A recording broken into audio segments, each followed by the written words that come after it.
Welcome to my channel. Let's get right into it with a forward fold. Forward fold is how we start all of our static stretches when we are standing. These are stretches for after you've been riding your bicycle. So you've been working your legs a lot. Your core might have gotten some work. Your wrists might even have done some work to hold you up on your handlebars. We start with the forward fold. As you exhale, you want to deepen that stretch. Move with your breath. Come up with a halfway lift, and then we can exhale again into a deeper fold here. Inhale, make space. Exhale, deepen that stretch. You should feel this all down the backs of your hamstrings and some in your calves. This should also be helping decompress your lower spine. Come on back up. Now we're going to move into another hamstring stretch here, standing. We move our hips back. We put a foot forward and point our toes to the ceiling for that leg that we are stretching. We want to keep our standing knee behind our toes for that leg that is bent. Always keep your hands above or below your knee. Never directly on your kneecap, always above on your thigh or below on your shin. We'll come back up and move to the other side. Exhale into the stretch. Remember, inhale to make space. Exhale to deepen that stretch. You should feel this behind your knee, mostly for your hamstring. This is, again, the back of your hamstring. You might feel this in your calf a little bit. You want to point those toes up as much as you can. If you stumble or lose your balance a little bit, that's okay. You'll be all right. Now we're going to come on up and we're going to go into a standing calf stretch. This is a standard calf stretch that most people will do after a workout. You want to bend that front leg and put that back foot back as far as you can with a nice straight leg to get that stretch in the calf muscle. Exhale into that stretch. Make sure you really feel it in your calf. You should feel this in the upper calf closer to your knee. For me, moving my hips forward didn't do much for me with the stretch, so I leaned forward and I really got more out of it. You want to keep your spine in alignment with your head up, head in alignment with your spine, neck in alignment. Always stretch both sides. Exhale into the stretch. You'll inhale to make space. Really focus on getting a good stretchy feeling, kind of an uncomfortable stretchy feeling in that upper calf. It should not be painful. If you experience a sharp pain, stop immediately. When the pain subsides, you might try again at a lesser intensity. You don't have to do anything super intense here. Just breathe into the stretch. Exhale in, inhale to make space. And we're coming up now into a wide-legged forward fold. This is especially good for pregnant women. If your belly gets in the way of a standard forward fold, the wide-legged forward fold is definitely for you. Exhale into the stretch. Inhale to make space and exhale to get deeper. Here I cross my arms to go into a ragdoll and really let go and relax my spine while I get those hamstrings stretched. I'm breathing into this stretch here. And inhale to come back up. Now we're moving into a side leg stretch here. We're going to move the hips back in space. Really don't be afraid to stick your butt out behind you. You want your knee behind your toes and get over your ankle on that standing leg. The leg that you're stretching, you should really feel that stretch from your knee to your groin on your inner thigh. This is a really good stretch for after cycling or really any leg workout that you've done. We're going to go to the next side. Inhale up and exhale down into that stretch. Remember, exhale into the stretch. Inhale to make some space. Exhale to deepen that stretch. When you get to that point that it is uncomfortable in the stretch, you've gone far enough. You don't need to push it that far. You don't need to push it any farther than that. If you feel any sharp pain, remember to stop immediately.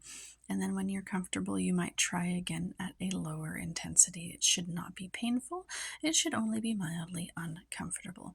Now we're going into a standing figure 4 stretch. I've grabbed a chair here to help me balance. You can do the same thing. We've exhaled into the stretch here, pushing our hips back in space and leaning forward. This is going to stretch your piriformis muscle that's right on your hip, right next to your buttock. It's going to help stretch your gluteus muscle as well. You really want to make sure that your foot is flexed on that crossed leg. That's going to really protect your knee. You want to protect your knees in these stretches. We're going to go over to the other side now. Exhale into that stretch. I've moved the chair over. You see how my foot is at a 90-degree angle. You really want to keep that flexion in your foot to protect that knee. Make sure on your standing leg, your knee is behind your toes over your ankle. Keep your spine in alignment and just breathe into it. If you're not keeping up with me on these stretches, you can always pause. You can always rewind, go back to the one that you're on, stretch until it feels good. It should feel good when you're done. Now we're going to come up into a standing quadriceps stretch. Breathe into that stretch. You want to catch your foot with your hand behind you. You want to hold the top of your foot, not your ankle, but the top of your foot, because you want to press the top of your foot into your hand to really get a good quadriceps stretch. You want your knees as close together as they can be, and you can balance on your own, or you can hold on to a chair or a wall or a counter, whatever's available to help you balance for this stretch. Always make sure that you work both sides as you bring your foot up and catch it. You want to breathe into that stretch. Exhale into the stretch. You'll notice my foot flexed as I pressed the top of my foot into my hand. That's what intensifies this quadriceps stretch, and it's going to be really good for your knees here because this is going to balance out all that stretching you did on those hamstrings. It's really important for cyclists and anybody on any leg workout day to get a good quadriceps stretch. Breathe into it, exhale into that stretch, and now we're going to move into arms across the chest. My arm is above, or rather below, my elbow to hold my arm across my chest here. When we are doing this stretch, we want to exhale into that stretch, and as we exhale into that stretch, we want to move the shoulder down away from our ear. As much as we can, we want to keep our shoulders nice and low for this stretch. This is going to be an upper arm stretch. This can be very intense for some people. Just breathe into it. If you feel any pain, always stop. You can shake your arms out before you switch over like I just did. And we hold the stretch for 3 to 5 breaths. When you get that discomfort in the stretch, that's when you know that you've gone far enough and you can just hold it and breathe. Exhale to deepen the stretch. Inhale to make space. Making space means we let go a little bit. We lessen the stretch slightly on that inhale so that we can deepen it on the exhale. And next here, we are shaking our arms out as we move into the next stretch. We're going to stretch our chest and the front of our shoulders. Clasp your hands behind you. You want to really bring your palms together here. This is a very intense stretch for me, and this could be very intense for anybody who has any rolling in the shoulders, any forward position of the shoulders or the head and neck. This is really important to counteract that, and this can be really good for cyclists who struggle with posture while cycling. Anybody who hunches their shoulders while cycling, this is going to be a really important stretch to help counteract that. Breathe into it. We're going to shake it out a little bit here. And on our final 2 stretches here, we are stretching the neck. I don't know about you, but I have a lot of neck tension. So we just exhale right into this.